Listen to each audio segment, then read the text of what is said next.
The Building Brands podcast is dedicated to exploring the journeys of industry leaders who have successfully built a brand.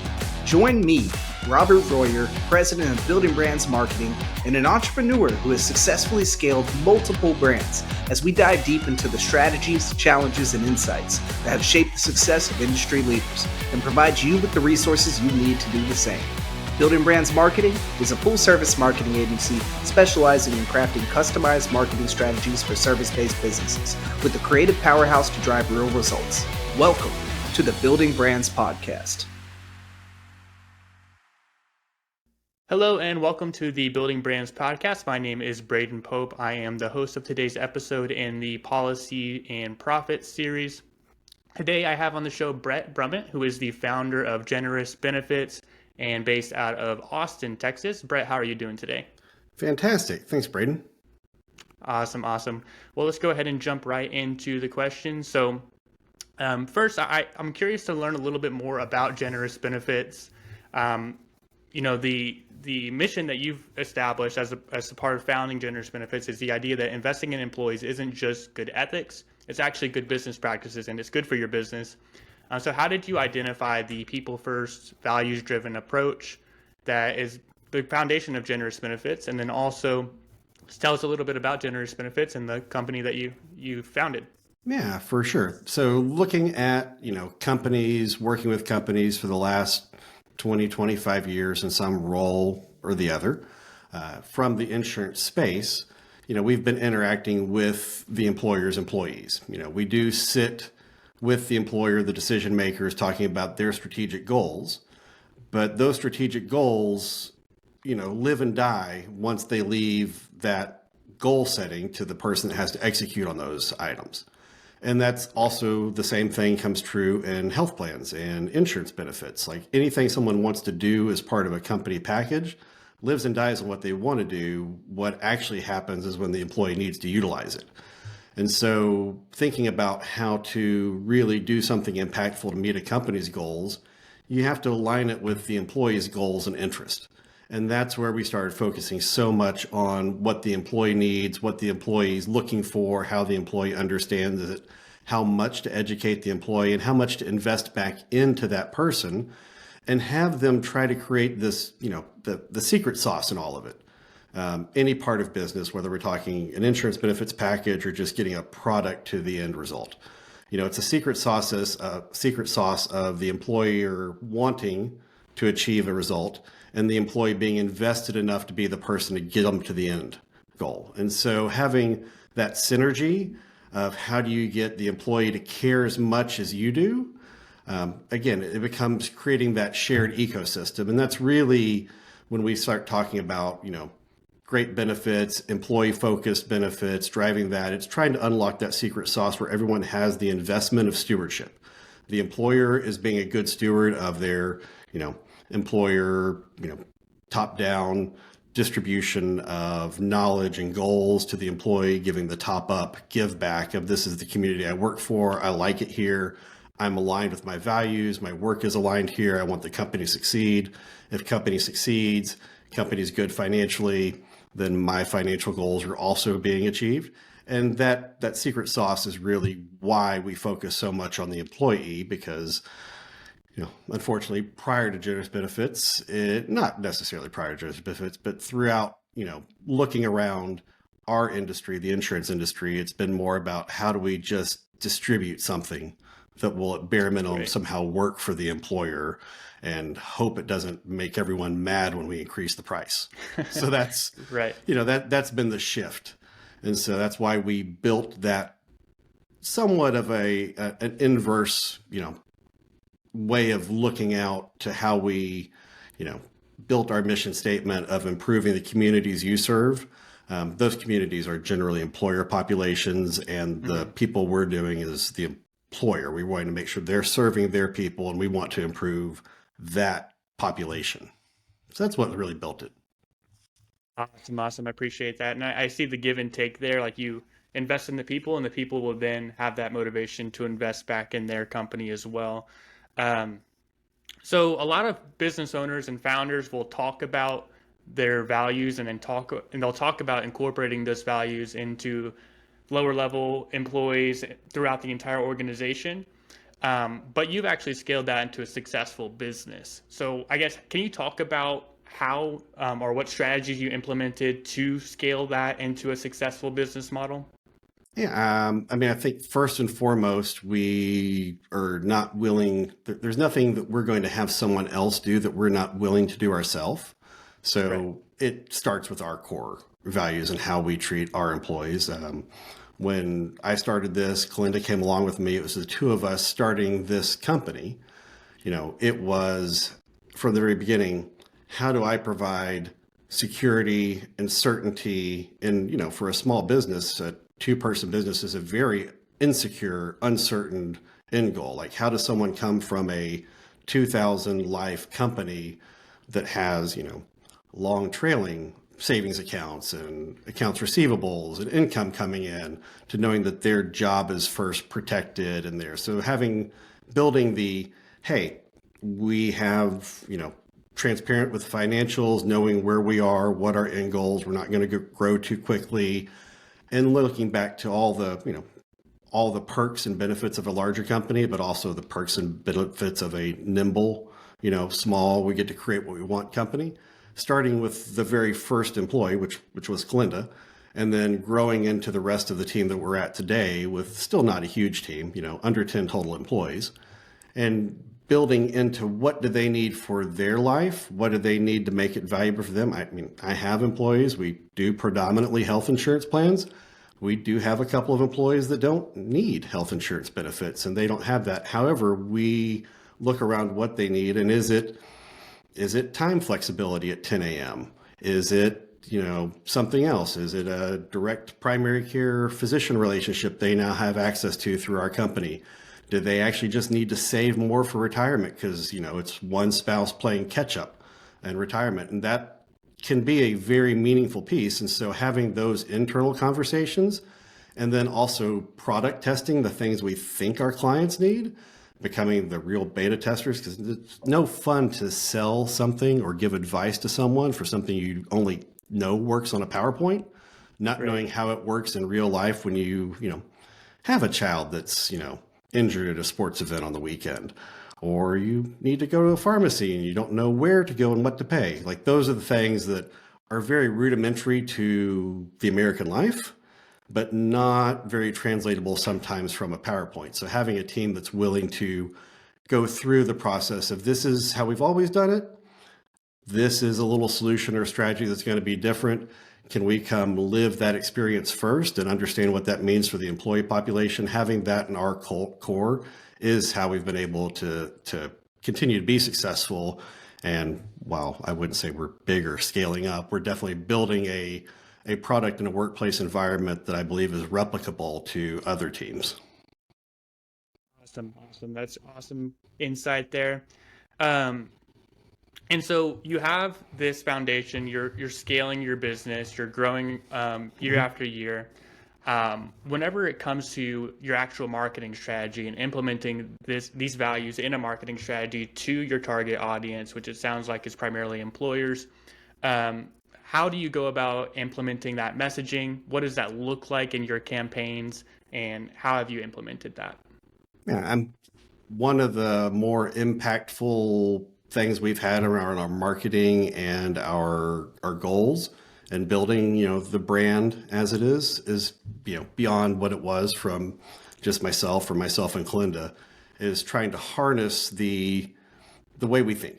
And so, I mean, as rudimentary as it is, it's just recording like, an hour or two of us talking back and forth, just having like just a memory dump, like just start talking about everything and having somebody else go through that, peel pieces back out of it, pick it apart, ask questions, and really try to decide like what was in Bret's head, what was in Kalinda's head, what was in Leanne's head, what was in Tracy's head. Like, how do we process these different items?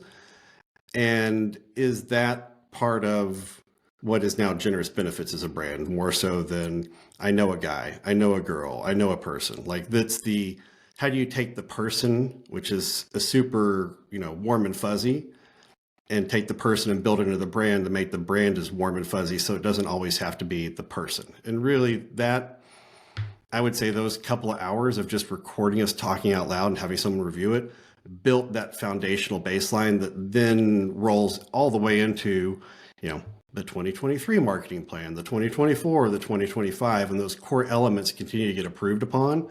And then we get and layer it in with some more, analytical tools of where is that fit in the market? Where are people not attacking this message to a marketplace? Like where is an underserved, thing that we do really well that people are searching for, but there's not a lot of content out there.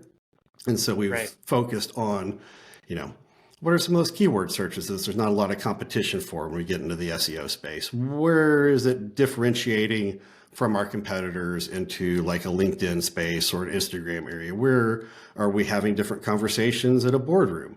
And those become the areas where we're like, okay, so these are the things we do. We highly value them. There's people searching for them, but there's actually not a lot of competition for the solution.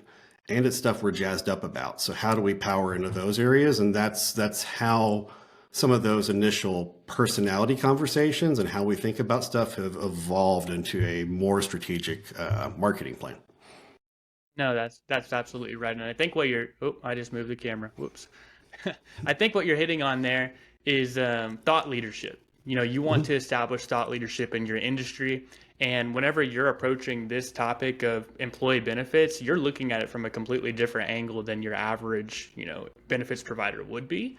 And so the fact that you're able to provide that thought leadership in your marketing strategy is going to automatically differentiate you from your competition. They can see, oh, Bret's talking about this new values-driven approach to employee benefits. But then whenever they see you talking about it, whenever they see the content that you're putting across and they come across your business, it automatically builds that trust to show, oh man, Bret's at the top of his game on this topic. He's changing the industry in this way. And so I think I really love hearing that you're presenting yourself as a thought leader out in the community. I think that's really important. And kind of shifting along those same lines, whenever you do have that new and fresh understanding of the value of long-term employee investment, I guess how does that translate to lead generation? So the strategies that we're implementing can generate those leads if we implement the messaging correctly. So how do you make sure you're attracting the right audience in your lead generation campaigns? So that's a hard one, getting the right audience for the lead generation campaign. So we do start with, the stories of what we've done. So, there is the successes we've had. Now, is every test subject a wild success? No. Our standards of wildly successful, though, are super high. Like we have things that I will call a mediocre or okay situation. And that's maybe, having someone that hasn't had to raise a deductible or raise a copay or raise a payroll deduction for a few years. Like that's mediocre to me. Sadly, that's still vastly successful in an industry where people are, taking 10, 15% price increases, reducing benefits, and having to scale back on retirements or wages. Like that becomes the normal. So here we've been able to go ahead and have other clients where we have been able to stabilize those items, reduce the member or the personal, at the copay office, reduce the copays, reduce the deductibles, get them their, what we consider super high, $15,000, $20,000 drugs for free, do those things that are impactful for the employee level because it shares with a savings for the employer through a way we're procuring those service items, whether that be medical or pharmaceutical.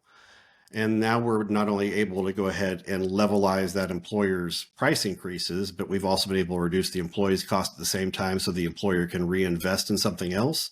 Those are the ones that are wildly successful when I say we've done things that have fixed the employee's pocketbook, changed the payroll deductions, changed the wage increases, and let employers go back to funding retirement plans when we start thinking long-term. And then when we have the conversation with employers of, hey, Braden has been with you 3 years or more now. We're coming up on a work anniversary. Should we do something that is, quote unquote special, but strategic at the same time? So is there, a different program, some kind of health service, some kind of financial service that we need to then unlock for a person at a certain tenure to continue to create building into the long-term success of the employee? One, because that employee's been there long enough, they've proven they're worth the investment. But then if they've been with you that long, as long as, the assumption is they're staying with you, they're performing at least okay, if not great. How do we make them feel warm, trusted, cherished, so they can perform great? Or what's, very common for all of us when we have longer tenured employees, we're going to go through different seasons of their lives. That may be childbirth, that may be marriages, that may be divorces, that may be financial strains, legal issues.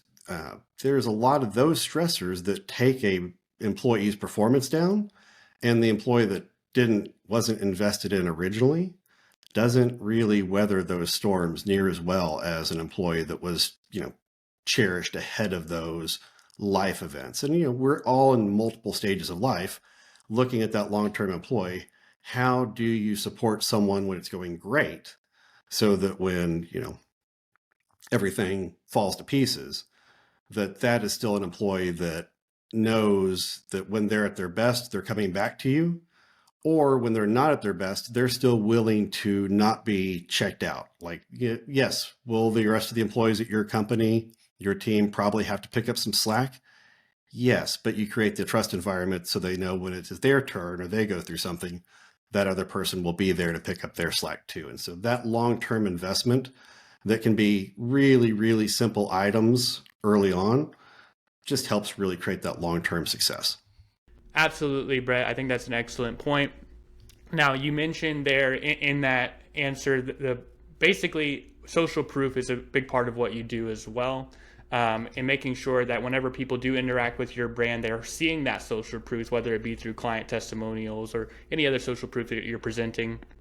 Now, one other thing that I wanted to ask you about is the power of brand consistency. So whenever we talk about brand, oftentimes we're talking about not only just that social proof, but the fact that every time someone interacts with Generous Benefits, the brand looks the same, it feels the same, and it presents that same values-driven approach every single time. So can you talk a little bit about the importance of brand consistency in your approach to marketing?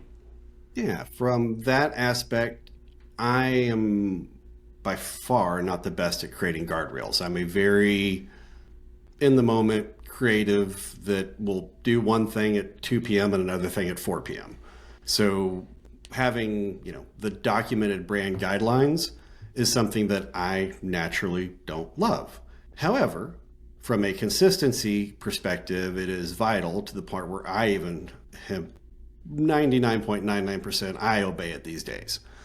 So having that document that's shareable across the organization that everyone can get to, super important, so that we know that we're, not skewing the colors or the sizing's not wrong or you're not distorting something, all the way down to brand imagery, words we use, disallowed words, not shortcutting certain things so that we don't, water down what the message is or who we are. Right. And then going back through and making sure that all of the imagery we use really represents our clients as much as it represents us. So there is the aspect of, who are our clients? What do they look like? How do they speak? How do we build that back in so that they feel a part of our brand? And that's been something very intentional in the last 3 years as we've gone through collateral, whether that be website or social media or paper print collateral. Like, how is this representative? Also let's actually pull a list of our clients and talk internally about, who they are, why did they find us, what do they like about us, and how would they talk about us? And then going through and figuring out how that fits into our general brand. Because really, much like as a leader, your employees are a huge mirror of who you are. So however you behave, they reflect it upon you. Whoever your clients are, however they found you is going to be reflective of your brand. So you have a great resource in that clientele to know what's occurring correctly first. Absolutely. Perfect. Well, last two questions, I guess. What advice would you give to entrepreneurs looking to build a strong and lasting brand in today's competitive market? You mentioned the importance of that consistency, but what advice would you give to someone who's kind of in your shoes a few years ago, looking to start that brand that's kind of a different approach to the way other people have built their business? Yeah. It's very hard to speak about what you feel. Putting feelings into usable paper and words are very difficult. So spending some time doing that, I'm like, what do you feel about your brand? How do you want to be perceived? Who do you want to react? Like, what are those reactions you want to elicit from them? Having those put down yourself, and then going to someone else to help you formalize that process. It's a very, can be hard, humbling process. Some people may find it super easy. It is not something I find super easy to do. So setting aside the time, don't let yourself get so overwhelmed with, the metrics that you need to achieve that you forget the foundational elements. And if you don't have your brand set up right, then you are going to feel like you're starting over in year 2, year 3, year 5. And so spend that investment time early on. Now, allow yourself time to mature and to realize things you may not have realized in the very beginning. But go ahead and set that foundational time. Do the hard work around, your brand story, who you are, what you want to impact, how you want your team, how would you train a new hire on your brand? What are those elements you need them to know in the first 30 days? Having all of that set out and foundationalized or systemized so that you can bring on new hires, again, will set your brand up for success faster than anything you could do in the next 30 days. Awesome. Well, thank you so much, Bret, for that. Last question, where can people find you online? Yeah, fantastic. So generousbenefits.com is our website. So that's, like most companies and brands, will be the central hub. Our second most active area is LinkedIn. And then there's also the Generous Benefits and the Generous Impact podcast. So we have the Generous Benefits side, which is stories around benefits, how this confusing world of benefits works. What are those inside details? What are the things that we've known that you may not know? What are the things we just found out about? Who are other people and great voices in the area you should learn from? So that's the Generous Benefits podcast. The Generous Impact podcast is more the stories of people improving their communities. That is the community we want to serve. Like, we want clients that are improving their companies or their greater communities around them. So we do have the Generous Impact podcast focused to help find those prospects, customers, highlight those both. And so both those, you can find us and find out a little bit more about our company and our personality and values. Awesome. Well, thank you so much, Bret, for jumping on, and have a great rest of your day. Thanks, Braden.